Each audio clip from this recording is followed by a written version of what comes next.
Hi! எங்கள் வீட்டில் இன்றைக்கி மதிய சாப்பாடு வாழைத்தண்டு பொரியல், எண்ணெய் கத்திரிக்காய் குழம்பு. வாழைத்தண்டு பொரியல் அவ்வளோ நல்லது உடம்புக்கு. கண்டிப்பாக வீக்லி ஒன்ஸாவது எல்லோரும் எடுத்துக்கலாம். அவ்வளோ ஹெல்தி இருக்குது இதில்.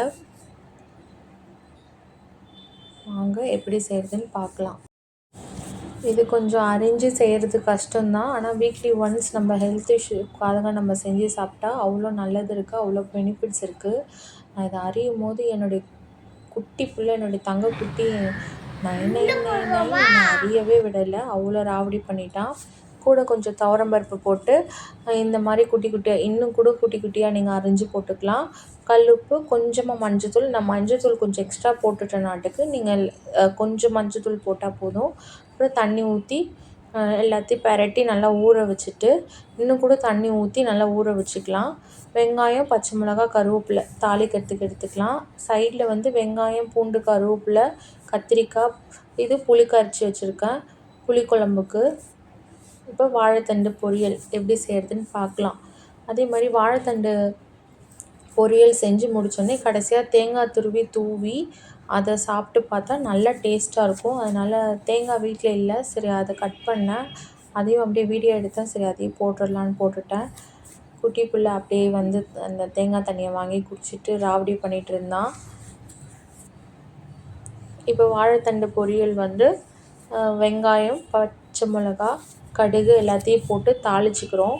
தாளிச்சிட்டு இந்த பெரட்டி வச்சுருக்கோம் இல்லையா, மஞ்சத்தூள், உப்பு, தண்ணி இதெல்லாம் போட்டு பெரட்டி வாழைத்தண்டு போட்டு பெரட்டி வச்சுருக்கோம். கூட கொஞ்சம் துவரம்பருப்பு எடுத்து போட்டுக்கிறோம். எல்லாத்தையும் ஒன்றா போட்டு பெரட்டி வச்சுட்டோம்.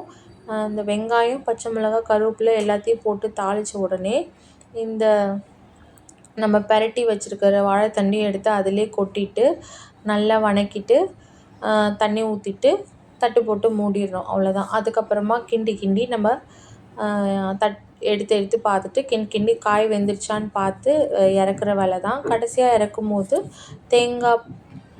தேங்காய் வந்து நம்ம தேங்காய் பூ வந்து அப்படியே தூவி இறக்கிடுறோம். நல்லா டேஸ்ட்டாக இருக்கும்.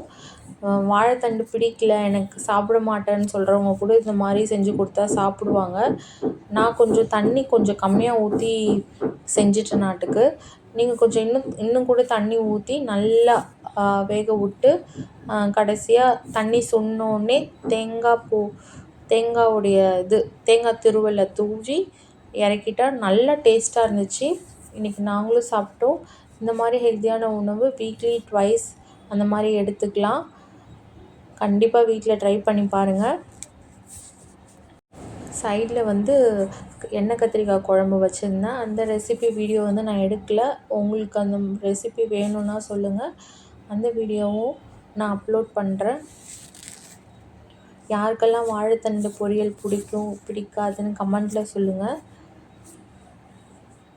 ஃபுல் வீடியோ ஸ்கிப் பண்ணாமல் பாருங்கள். நம்மளுடைய சிம்பிள் குக்கிங் சேனலுக்கு உங்களுடைய முழு சப்போர்ட்டை கொடுங்க. லைக் பண்ணுங்கள், ஷேர் பண்ணுங்கள், சப்போர்ட் பண்ணுங்கள், சப்ஸ்கிரைப் பண்ணுங்கள். அதே மாதிரி எண்ணெய் கத்திரிக்காய் குழம்புக்கு வந்து நான் கொஞ்சம் தேங்காய் வந்து அரைச்சி ஊற்றினேன். தேங்காய் அப்படியே அரைச்சி கொஞ்சமாக தான் தேங்காய் எடுத்துக்கிட்டேன். நான் முன்னாடி தட்டில் காமிச்சேன் இல்லையா, அந்தளவு தான் தேங்காய் அரைச்சி லைட்டாக ஊற்றினேன். ஏன்னா பசங்க வந்து காரம்னு சாப்பிட மாட்டாங்க. சில பேர் வந்து தேங்காய் அரைச்சி ஊற்றாமல் அப்படியே ரொம்ப காரமாக கத்திரிக்காய் குழம்பு வச்சு சாப்பிடுவாங்க. அதுவும் நல்லா சூப்பர் டேஸ்ட்டாக இருக்கும்.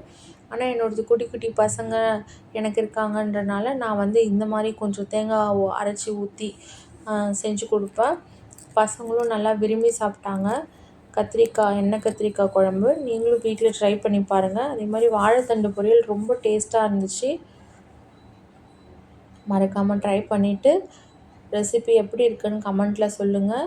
நம்ம சேனலுக்கு உங்கள் சப்போர்ட்டை கொடுங்க. லைக் பண்ணுங்கள், ஷேர் பண்ணுங்கள், சப்ஸ்கிரைப் பண்ணுங்கள். உங்கள் வீட்டில் வந்து இல்லை தேங்காய் இல்லை, வாழைத்தண்டு மட்டும் தான் இருக்குனாலும் நோ இஷ்யூ. நீங்கள் வெறும் கடுகு இந்த மாதிரி வெங்காயம், பச்சை மிளகாய் போட்டு வாழைத்தண்டு போட்டு தாளித்து நல்லா வேக வச்சு இறக்கி சாப்பிட்டாலும் அது ஒரு தனி ஃப்ளேவராக இருக்கும். தேங்காய் துருவல் போட்டு சாப்பிட்டாலும் தனி ஃப்ளேவராக இருக்கும். இது கண்டிப்பாக தேங்காய் துருவல் போடணுன்னு அவசியம் கிடையாது. உங்கள் டேஸ்ட்டுக்கு ஏற்ற மாதிரி நீங்கள் என்ன மாதிரி செஞ்சு சாப்பிட்டாலும் நல்லது தான். எப்படியோ வாழைத்தண்டுன்றது நம்ம வாய்க்குள்ளே போய் அதை ஹெல்த்தியாக சாப்பிட்டு நம்ம லைஃப் ஒரு ஹெல்த்தி ஸ்டைலாக கொண்டு வந்தால் நல்லது தான்.